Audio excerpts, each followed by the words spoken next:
শুক্রবার দুপুর থেকে মহরমের বিভিন্ন রকমের আখড়া কমিটির লাঠি খেলাতে জমে উঠল কেশপুর বাজার। ব্লকের বিভিন্ন প্রান্ত থেকে বিভিন্ন গ্রামের আখড়া কমিটিগুলি হাজির হয়েছিল বাজারে। কয়েকশো মানুষ ছিলেন চারটি আখড়ার মধ্যে। এক একটি আখড়া কমিটি তাদের বিভিন্ন পদ্ধতির লাঠি খেলা প্রদর্শন করেছে কেশপুর বাজারের বিভিন্ন স্থানে।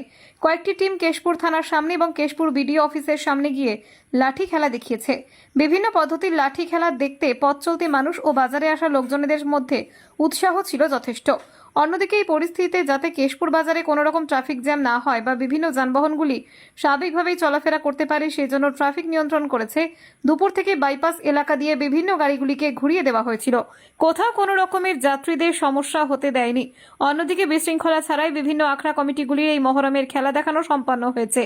প্রশাসনের পক্ষ থেকে আগেই নির্দেশাবলীগুলি দিয়ে দেওয়া হয়েছিল যাতে রথের সময় কোনোভাবেই আখড়ার সঙ্গে রাস্তা নিয়ে সমস্যা না হয়। সেই মতো রথযাত্রার আগের দিনই শুক্রবার এই আখড়াগুলি কেশপুর বাজার জুড়ে ঘুরেছে এবং খেলা দেখিয়েছে।